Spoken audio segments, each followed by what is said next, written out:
Assalam alaykum wa rahmatullahi wa barakatuh. Dans un monde troublé, entre mensonges et illusions, une vérité prophétique se dresse, oubliée par beaucoup, mais préservée dans les livres sacrés. Celui que les savants appellent Al-Mahdi n'est pas un mythe ni une légende, mais une réalité prophétique. Et aujourd'hui, nous allons lever le voile sur un mystère déroutant. À quoi ressemblera-t-il vraiment ? Mais avant de découvrir ce que le prophète nous a révélé sur son apparence, prenons un instant pour invoquer Allah. Ô Allah, montre-nous la vérité comme étant la vérité et accorde-nous de la suivre. Montre-nous le faux comme étant faux et accorde-nous de l'éviter. Amin. Abonne-toi dès maintenant à notre chaîne La Foi Islamique pour ne rien manquer des signes de la fin des temps, des révélations sur le Mahdi et des enseignements authentiques de l'islam. Active la cloche pour faire partie des éveillés et non des endormis, car ce que tu vas entendre aujourd'hui risque de te choquer. Partie 1. Descriptif prophétique, les paroles du prophète. Imagine un moment béni, un instant suspendu dans le temps où le prophète Muhammad, le plus véridique des hommes, parle à ses compagnons. Son regard est sérieux, sa voix paisible, mais chaque mot résonne comme un tonnerre d'éternité. Il ne parle pas d'un roi ni d'un conquérant ordinaire, mais d'un homme qui viendra à la fin des temps pour restaurer la justice, balayer l'oppression et guider l'humanité. Et ce qu'il dit en ce moment précis, ce n'est pas une stratégie militaire, ni une révélation politique. C'est un détail physique, une vision de l'apparence du Mahdi, transmise avec une précision bouleversante. Le Mahdi est de moi, il aura le front large et un nez aquilin. Rapporté par Abu Daoud. Il n'y a que le prophète pour dire tant en si peu de mots. Le front large, ce n'est pas simplement un trait anatomique. C'est le symbole d'un esprit vaste, d'une intelligence illuminée, d'un cœur ouvert à la lumière divine. Dans les cultures anciennes, le front élevé évoquait la noblesse, la clarté mentale, la grandeur d'âme. Et chez le Mahdi, ce front traduit quelque chose de plus, une transparence, une vérité visible avant même qu'il ne parle. Puis vient ce détail presque royal. Le nez aquilin. Pas exagéré, pas écrasant, mais légèrement courbé, avec élégance. Comme ceux qu'avaient certains prophètes avant lui. Ce nez-là, dit-on, est le sceau d'une hérédité prophétique. Un rappel discret que cet homme n'est pas un inconnu, mais un héritier spirituel du prophète. Il ne s'imposera pas par la brutalité ni par le bruit, mais par la dignité physique et morale. Et cela change tout. Car lorsqu'on imagine le Mahdi, beaucoup s'attendent à un homme ordinaire, peut-être fatigué, épuisé par les luttes, mais le prophète nous donne une image saisissante, celle d'un homme qui impressionne par sa présence silencieuse. On le remarque sans qu'il ait à dire un mot. Ceux qui croiseront son regard sentiront en lui une force cachée, une tranquillité qui rassure, mais aussi une puissance intérieure qui impose naturellement le respect. Dans d'autres hadiths, des détails s'ajoutent. Certains savants rapportent que le Mahdi aura une barbe épaisse, un teint brun clair, qu'il sera ni grand ni petit, avec un corps robuste et bien formé. Rien d'excessif, rien d'ostentatoire. Mais tout dans son apparence sera harmonieux, équilibré. Comme s'il avait été façonné par la sagesse divine elle-même. Et il y a ce mystère, il ressemblera au prophète Muhammad, non pas dans les moindres traits, mais dans son aura, dans ce qu'il dégage. C'est là que tout devient bouleversant. Le Mahdi n'est pas une copie physique du prophète, mais il porte en lui une fragrance prophétique. Ce que les compagnons ressentaient en voyant le messager d'Allah, ceux qui verront le Mahdi le ressentiront aussi. Cette profonde paix, ce magnétisme spirituel, cette lumière dans le regard qui vous transperce sans vous violenter. Le hadith de son front et de son nez n'est donc pas anodin. C'est une clé. Un signe pour ceux qui auront des doutes. Un indice pour ceux qui chercheront la vérité au milieu du chaos. Car dans un monde où les apparences trompent, le Mahdi ne se cachera pas sous un masque. Sa vérité sera inscrite sur son visage. Et ceux qui seront préparés verront d'un seul regard que cet homme-là n'est pas comme les autres. Partie 2. Un visage marqué par la lumière et l'autorité. Fermez les yeux un instant. Imaginez une foule agitée, une époque troublée, des regards inquiets tournés dans toutes les directions. Les puissants perdent leurs repères, les peuples crient justice, et l'injustice semble régner sans fin. Puis, au cœur de cette obscurité, un homme se lève, sans fracas, sans armes. Mais son visage suffit à ramener le silence. On raconte qu'il aura entre 30 et 40 ans au moment de son émergence. Et ce n'est ni l'âge de la fougue de la jeunesse, ni celui du déclin. C'est l'âge de la plénitude, celui où l'intelligence mûrit, où la force intérieure prend toute sa dimension. Il ne sera ni très grand, ni trop petit. Sa taille moyenne, équilibrée, n'a rien d'impressionnant au premier abord. Et pourtant, il y a cette proportion, cette justesse dans son allure, comme si chaque centimètre de son être avait été mesuré par la main d'un artisan divin. Mais ce qui frappera le plus, ce n'est pas son gabarit, c'est son visage. Ce visage illuminé, non par des projecteurs ou une lumière visible, mais par quelque chose de plus profond, le nur, la lumière spirituelle dont les cœurs purs reconnaissent l'éclat. Une lumière douce, paisible, qui ne blesse pas les yeux mais éveille l'âme. Ce n'est pas un éclat éphémère, mais une lumière ancienne, qui semble venir d'avant le monde, transmise de prophète en prophète jusqu'à lui. Son regard ne jugera pas, mais il lira en vous. Il verra la peur, la colère, le doute, et il les traversera sans violence. Son regard apportera un calme étrange. Ceux qui le croiseront ne pourront pas détourner les yeux facilement, car ils auront l'impression de se voir tels qu'ils sont, sans masque, sans défense, et là être son autorité. Il ne criera pas, il ne menacera pas. Pourtant, les chefs d'État, les puissances arrogantes, les figures d'autorité trembleront devant lui. Car son autorité ne vient pas des armes, ni des armées, mais d'une vérité vivante. Chaque battement de son cœur, chaque sourire, chaque silence parlera plus fort que des discours. On dit que son comportement portera le sceau du destin. Une formule étrange, mais qui prend sens lorsqu'on comprend que le Mahdi ne sera pas un homme façonné par le monde. Il sera façonné par la mission. Tout en lui dira « Je suis envoyé pour un moment précis. Quand il marchera, ce ne sera pas une simple démarche. Ce sera un écho des pas du prophète.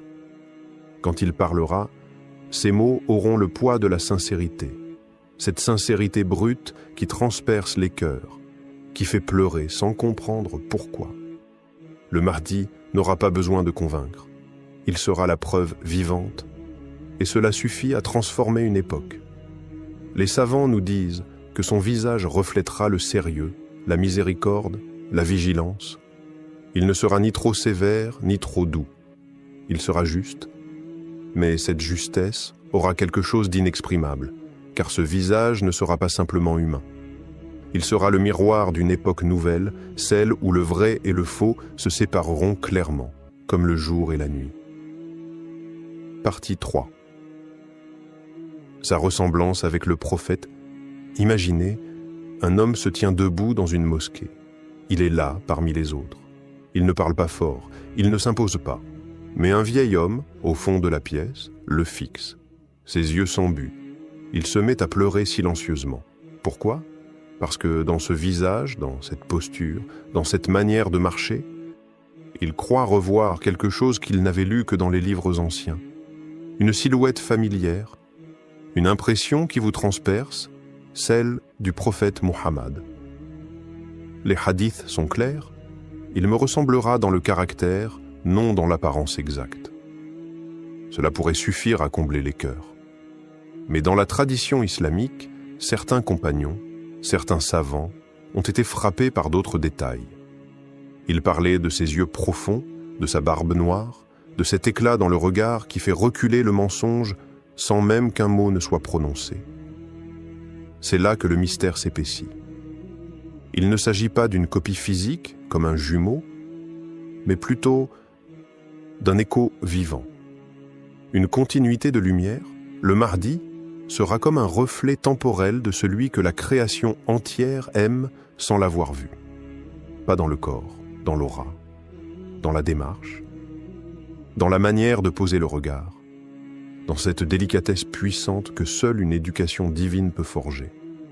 Et alors que le monde cherchera la puissance dans les chars, les discours et les empires économiques, le Mahdi, lui, frappera les esprits par la noblesse silencieuse. Il ne viendra pas avec un trône. Il ne viendra pas entouré de lumière artificielle. Il ne portera pas des vêtements ornés d'or ou des titres impressionnants. Il aura simplement la présence des prophètes, un cœur pur dans un corps simple. Et c'est là que l'humanité sera profondément troublée. Car dans une époque où la superficialité règne, où l'apparence écrase l'essence, voir un homme du peuple rayonner comme un roi sans couronne sera un choc spirituel. On ne comprendra pas comment il inspire autant de respect, sans argent, sans lignée connue, sans médias. Mais les âmes pures, elles, reconnaîtront. Elles reconnaîtront le parfum prophétique. Il n'y aura pas besoin de longues explications. Ses gestes seront doux mais fermes. Son silence sera plus fort que les cris. Son regard sera celui d'un homme qui porte le poids du monde mais qui ne ploie pas. Comme le prophète, il sera à la fois un refuge pour les pauvres et une épreuve pour les orgueilleux. Et ce n'est pas seulement dans son apparence qu'il rappellera le prophète, mais dans sa manière d'écouter, de répondre, de sourire, de pleurer pour sa communauté. Quand il s'agenouillera pour prier, on sentira que la terre elle-même s'apaise. Quand il lèvera les mains vers le ciel, les anges retiendront leur souffle. Car ce n'est pas un homme qui parle, c'est l'ombre d'une promesse divine. Le Mahdi ne dira pas « Je suis comme le prophète ». Il ne cherchera aucune comparaison, il ne cherchera rien pour lui. Mais l'univers, lui, témoignera. Les signes tomberont les uns après les autres, et les cœurs sincères diront « Cet homme nous rappelle le plus grand des hommes, non pas par ressemblance physique parfaite, mais parce qu'il incarne ce que le monde a oublié, la beauté prophétique, la noblesse sans prétention et une lumière qui ne s'achète pas. » Partie 4. Des signes visibles pour ceux qui cherchent la vérité. Le Mahdi ne sera pas un homme qui criera sa mission sur tous les toits. Il n'aura pas besoin de proclamer « Je suis le guide ». Le monde, dans sa confusion, attend des super-héros, des idoles spectaculaires, des leaders médiatiques.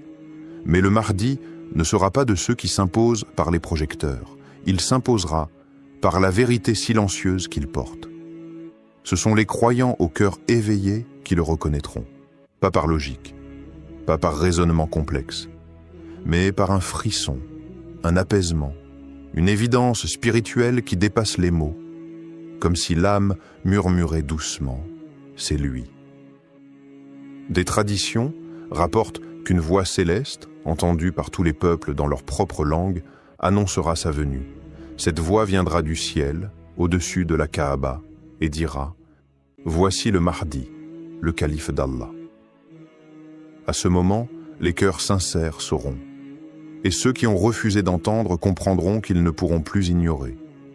Mais au-delà de cette voix, il y a des signes physiques, des indices visibles pour ceux qui ont appris à lire avec les yeux du cœur. On rapporte qu'il portera une tache de naissance, semblable à un sceau. Certains disent qu'elle se trouve entre ses épaules, d'autres sur son dos, dans une zone où le prophète Muhammad portait lui-même le sceau de la prophétie. Cette marque n'est pas un symbole magique, mais un rappel, un écho du lien entre les temps. Le Mahdi n'est pas un nouveau prophète. Il est l'héritier, le continuateur d'une mission divine qui ne s'est jamais interrompue. Il ne portera pas les habits des rois, pas de soie, ni de dorure.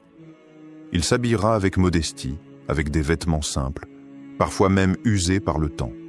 Mais sa manière de les porter fera toute la différence.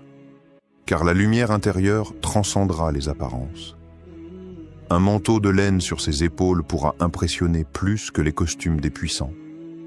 Son apparence deviendra un appel visuel, un message silencieux, comme si chaque détail de son corps, de sa posture, de sa démarche était une révélation pour les yeux qui cherchent. Il n'y aura pas besoin de miracles spectaculaires. Le vrai miracle sera sa simple présence dans un monde vidé de sens. Et puis, il y aura le regard. Le Mahdi ne fuira pas les regards, mais lorsqu'il croisera les yeux de quelqu'un, ce ne sera jamais un échange banal. Il lira au fond de l'âme. Il verra ce que la personne cache même à elle-même. Ce regard ne jugera pas. Il révélera. Il éclairera ce qui est enfoui. Et cela suffira à faire trembler ceux qui n'ont jamais osé affronter leur vérité intérieure. Même ceux qui doutent, même les sceptiques, ceux qui ne veulent pas croire, ceux qui se sont enfermés dans l'orgueil intellectuel. Lorsqu'ils le verront, quelque chose en eux tremblera. Un souvenir enfoui, une nostalgie divine, une reconnaissance ancienne. Car le Mahdi ne viendra pas pour convaincre. Il viendra pour rappeler. Rappeler une vérité que chaque âme connaît depuis avant sa naissance. Rappeler que la lumière existe encore, même dans un monde englouti par les ténèbres. Partie 5. Pourquoi son apparence choquera le monde entier? Le monde s'est habitué aux faux sauveurs, des hommes de scène, des figures en costume, des sourires calibrés, des discours écrits par des stratèges, des héros fabriqués en studio, vendus comme des produits, glorifiés par les médias et suivis par des millions de clics. On pense que la puissance, c'est d'avoir une armée derrière soi, qu'un leader, c'est un homme qui crie plus fort que les autres, qui tape du poing sur la table, qui impose sa volonté. Mais le Mahdi va écraser tous ces clichés d'un seul regard. Il ne ressemblera à aucun de ceux que le monde idolâtre. Il n'aura pas les épaules larges d'un gladiateur, il n'aura pas le sourire forcé d'un politicien. Il n'aura pas besoin d'une chaîne YouTube ou d'un compte TikTok pour être entendu, et pourtant, il sera entendu par le monde entier. Ce sera un choc. Un choc pour ceux qui mesurent la grandeur par l'apparence. Un choc pour ceux qui croient que la vérité se vend avec un budget marketing. Un choc pour ceux qui pensent que la spiritualité est dépassée. Oui, il apparaîtra comme un homme ordinaire, un serviteur d'Allah parmi les autres, peut-être en sandales, peut-être avec un habit modeste, sans broderie, sans distinction. Mais le vent tournera avec ses prières. Et les tyrans, même cachés derrière leurs murs blindés, sentiront leur cœur vaciller à l'évocation de son nom. Il ne portera ni couronne, ni ceinture d'or. Son autorité ne viendra pas d'un trône, mais du ciel. C'est cela qui bouleversera la planète. La simplicité du contenant et la puissance illimitée du contenu. Et cette contradiction entre son apparence humble et la grandeur de son rôle mettra le monde face à une vérité dérangeante. Les critères humains ne valent rien face au choix divin. Il sera peut-être fatigué par les épreuves. Peut-être que certains riront de son allure. Peut-être qu'il ne correspondra pas du tout aux attentes d'un monde obsédé par les filtres, les corps parfaits, les titres pompeux. Mais ceux qui le regarderont avec les yeux du cœur verront une lumière qui ne s'explique pas. Il n'aura pas de garde du corps, il n'aura pas de palais, il n'aura pas de stratégie électorale, mais il aura ce que personne d'autre ne possède, l'appui du ciel. Et quand il parlera, ce ne seront pas des mots politiques.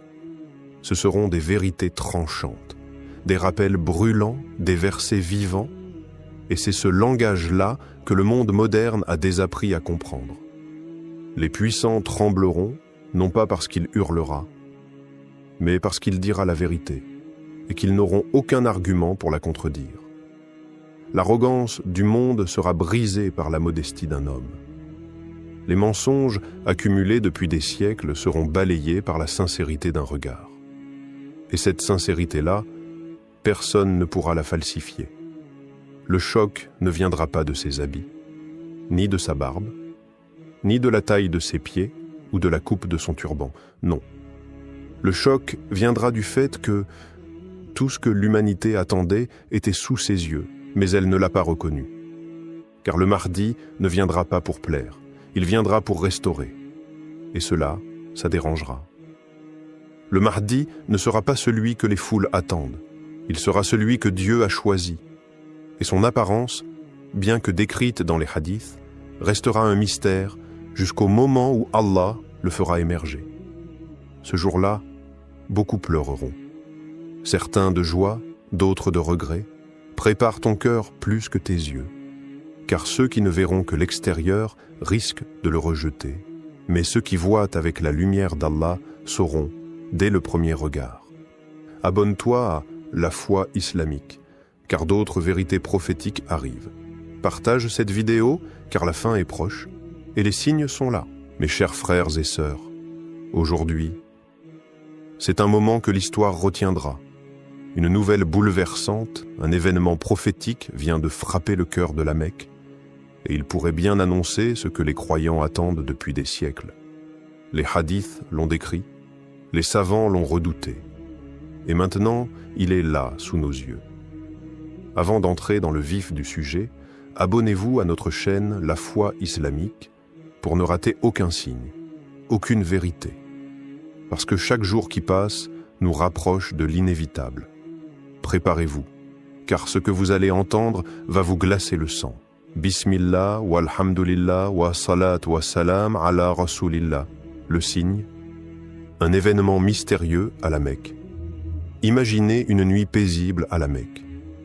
Le ciel est clair, la foule tourne autour de la Kaaba dans une harmonie silencieuse. Il est presque minuit, soudain, tout bascule. Un son étrange et profond, semblable à un grondement, fend l'air. Ce n'est ni un appel à la prière, ni une voix humaine. Le bruit semble venir de l'au-delà, comme si les cieux eux-mêmes avaient décidé de parler. Les pèlerins s'arrêtent, confus. Certains lèvent les yeux, d'autres tombent à genoux. Et c'est là que la lumière apparaît. Une lumière blanche, mais pas comme celle d'un projecteur ou d'un éclair. Elle n'a ni source visible, ni ombre. Elle descend en ligne droite, perçant l'obscurité comme une épée lumineuse, frappant précisément le centre de la Kaaba, là où les cœurs s'orientent depuis des siècles. La foule est figée. On entend seulement les pleurs et les chuchotements. Mais ce n'est pas fini. Une voix résonne. Pas dans les haut-parleurs, pas dans les minarets. Une voix claire, grave, presque céleste. Certains l'entendent en arabe, d'autres dans leur langue maternelle. Tous rapportent le même message, un seul mot. Al-Mahdi. Le nom résonne dans les esprits comme un coup de tonnerre sacré. Ce nom, tant redouté par certains et tant attendu par d'autres. Les gardes ferment immédiatement les accès. Des sirènes hurlent, les autorités encerclent la zone. Une partie de la mosquée est évacuée dans un silence étrange, comme si le lieu avait été sanctifié par quelque chose d'invisible. Rapidement, les vidéos amateurs commencent à circuler sur TikTok, Twitter, Instagram. Puis, tout disparaît. Les contenus sont censurés, supprimés. Mais trop tard, des millions ont vu, des milliers ont ressenti, et des centaines témoignent. Un ouléma égyptien présent ce soir-là affirme devant caméra « Ce n'était pas un phénomène naturel, c'était un avertissement, le moment est arrivé ». D'autres, plus prudents, parlent d'un signe hors du commun qui ne peut être expliqué que par les traditions prophétiques. Quelque chose d'immense s'est produit. Et ce n'était que le commencement. Les hadiths qui parlent de signes à la Mecque. Plutôt que de s'emporter dans l'émotion, prenons un instant pour revenir à ce qui ne change jamais, les paroles du prophète. Car dans un monde de confusion, la révélation reste notre boussole. Ce que certains ont vu à la Mecque n'est pas nouveau pour ceux qui ont étudié les textes. C'est un rappel, une confirmation, un écho d'une promesse prophétique en train de se réaliser. Dans les récits rapportés par des figures comme Ibn Kathir ou Al-Barzanji, il est dit clairement « Avant l'émergence du Mahdi, un signe céleste apparaîtra. Les cieux crieront, Les cœurs trembleront, mais seuls les croyants y verront une preuve. Ces paroles ne sont pas des métaphores. Elles annoncent un événement concret, visible, ressenti par les hommes et par la terre elle-même. Dans un autre hadith rapporté avec chaîne solide, on retrouve ce passage bouleversant. Il y aura un cri dans le ciel au mois de Ramadan, et une voix appellera l'humanité, mentionnant le nom du Mahdi. Ce cri ne sera pas entendu par les tympans, mais par les âmes éveillées. Des savants tels que Jalal ad-Din as-Suyuti, Ibn Hajar al-Asqalani ou encore al-Qurtubi ont chacun, dans leurs ouvrages majeurs, commenté ces signes. Pour eux, la Mecque sera le théâtre des premières manifestations divines avant l'avènement du Mahdi. Non pas des guerres, ni des cataclysmes, mais des signes subtils, puissants, indiscutables pour ceux qui ont foi. Et que dit la tradition sur l'endroit exact? Selon plusieurs versions, la voix céleste sera entendue près du Masjid al-Haram et la lumière apparaîtra à proximité de la Kaaba. Une précision glaçante quand on pense à ce qui a été rapporté dans les jours récents. Ce n'est pas une coïncidence. C'est un alignement entre les signes célestes et la vérité prophétique. Ce que les hadiths ont annoncé semble aujourd'hui se déployer devant nos yeux. Les témoins parlent des récits qui donnent la chair de poule. Il y a des instants où l'histoire ne s'écrit pas avec de l'encre, mais avec des larmes, des frissons et des silences. Ce soir-là, à la Mecque, ce ne sont pas les caméras qui ont capté l'essentiel, mais les cœurs. Des dizaines, peut-être des centaines de croyants présents ont raconté l'indicible. Une femme d'origine indonésienne, en larmes, raconte « J'ai levé les yeux. Le ciel semblait s'ouvrir. Pas une fissure, pas un éclair. Une ouverture lumineuse, pure, comme si une porte invisible avait été franchie. Et puis cette voix, grave, lente, résonnante, elle a dit « Le temps est proche. » J'ai cru que mon cœur allait sortir de ma poitrine. Un imam âgé, habitant à la Mecque depuis plus de 50 ans, tremblait encore lorsqu'il témoignait. Je n'ai jamais vécu cela. C'était comme si la mosquée était enveloppée dans une autre dimension. J'ai senti une présence, une force, mais pas de ce monde. Il baisse les yeux, submergé par l'émotion. Sa voix se brise, il murmure seulement, c'était réel. Les gardiens du haram, eux aussi, ont vu quelque chose d'inhabituel. Ce ne sont pas les lumières ou la voix qui les ont le plus troublés, mais les oiseaux. Des dizaines de pigeons blancs, volant bas, tournant autour de la Kaaba dans un cercle parfait. Pas un seul n'a quitté la formation. Pas un seul n'a battu de l'aile de travers. Tout était synchronisé, hypnotique, surnaturel. Et ce n'est pas une date ordinaire. Ce soir-là, c'était le 15 Dhul-Qidda, une date peu connue du grand public, mais que certains érudits considèrent comme porteuse de manifestations spirituelles exceptionnelles. Les anciens manuscrits évoquent des signes apparaissant dans les cieux et sur la terre pendant cette période, juste avant les grands bouleversements de la fin des temps. Un pèlerin syrien résume ce que tous ont ressenti. On dit que lorsque l'heure approche, les cieux parleront. Ce soir-là, ils ont crié. Et seul celui dont le cœur était vivant pouvait entendre. Ce que cela signifie pour nous tous, frères et sœurs, ce que vous venez d'entendre n'est pas simplement un fait divers, ni une curiosité religieuse à relayer sur WhatsApp.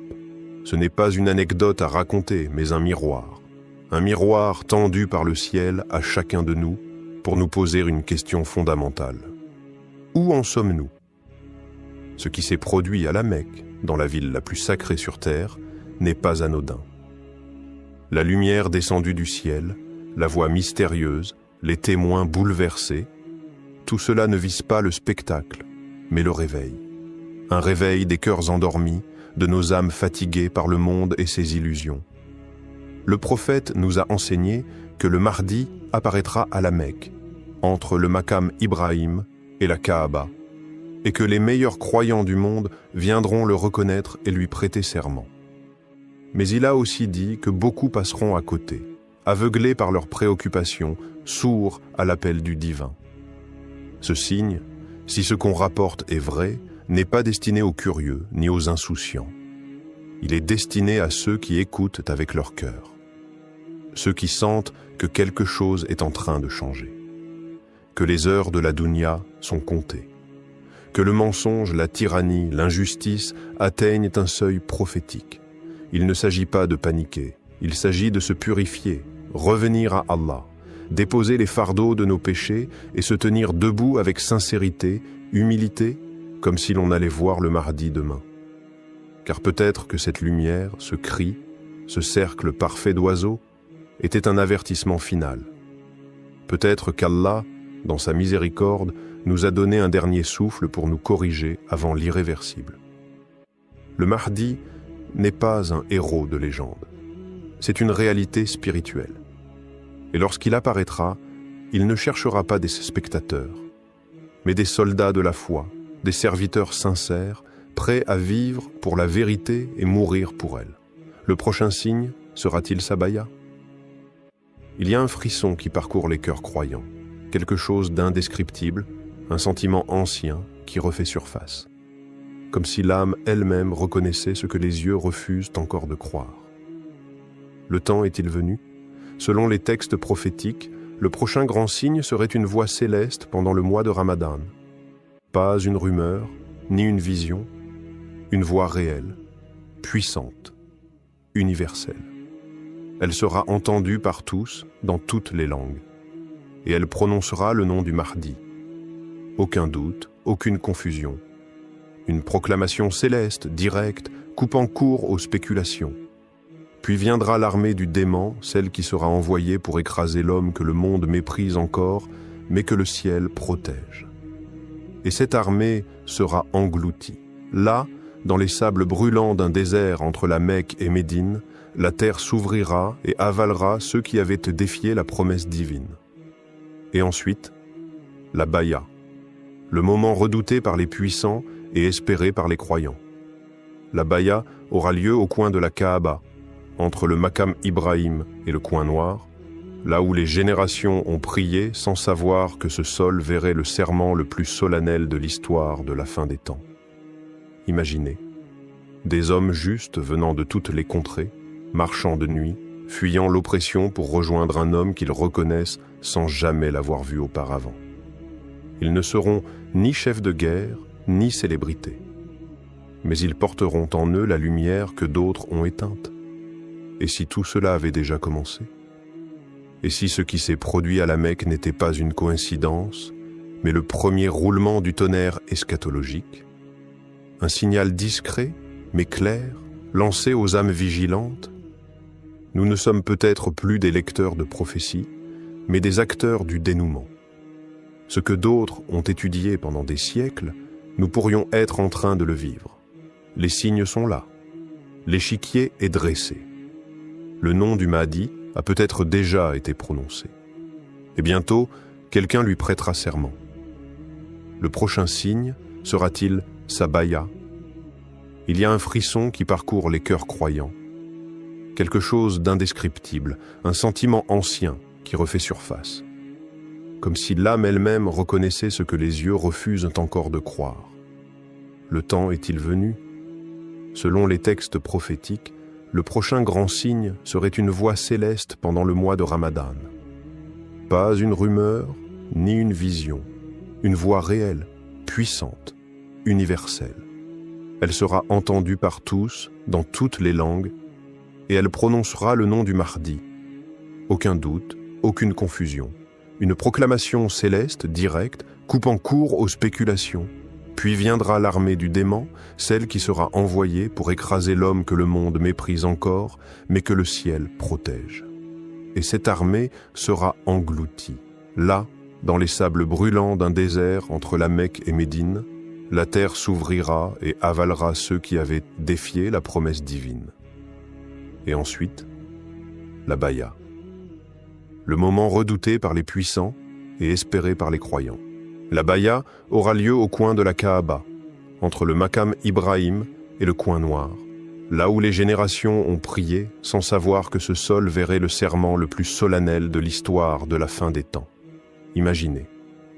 Des hommes justes venant de toutes les contrées, marchant de nuit, fuyant l'oppression pour rejoindre un homme qu'ils reconnaissent sans jamais l'avoir vu auparavant. Ils ne seront ni chefs de guerre, ni célébrités. Mais ils porteront en eux la lumière que d'autres ont éteinte. Et si tout cela avait déjà commencé? Et si ce qui s'est produit à la Mecque n'était pas une coïncidence, mais le premier roulement du tonnerre eschatologique? Un signal discret, mais clair, lancé aux âmes vigilantes. Nous ne sommes peut-être plus des lecteurs de prophéties, mais des acteurs du dénouement. Ce que d'autres ont étudié pendant des siècles, nous pourrions être en train de le vivre. Les signes sont là. L'échiquier est dressé. Le nom du Mahdi a peut-être déjà été prononcé. Et bientôt, quelqu'un lui prêtera serment. Frères et sœurs, si ces signes sont bien réels, alors ce que nous vivons n'est pas une simple époque. C'est une transition, un basculement. Ce n'est plus le temps des spéculations, mais celui de la préparation. Le Mahdi n'est pas un mythe, il est une promesse. Une miséricorde d'Allah pour un monde à la dérive. Et aujourd'hui, les cieux semblent s'ouvrir pour annoncer sa proximité. Ceux qui se moquaient se tairont. Ceux qui dormaient devront se réveiller, car l'heure n'attendra personne. Pose-toi cette question essentielle. Si l'appel retentissait cette nuit, serais-tu parmi ceux qui répondraient ou parmi ceux qui doutent encore? Ce qui s'est passé à la Mecque pourrait bien être le dernier rappel avant que le rideau ne se lève définitivement. Alors, abonne-toi maintenant à notre chaîne La Foi Islamique et active la cloche, car d'autres signes vont venir et tu dois être prêt à les reconnaître. Qu'Allah fasse de toi un croyant éveillé, un cœur purifié, une âme prête à servir sa vérité jusqu'au dernier souffle. Amin.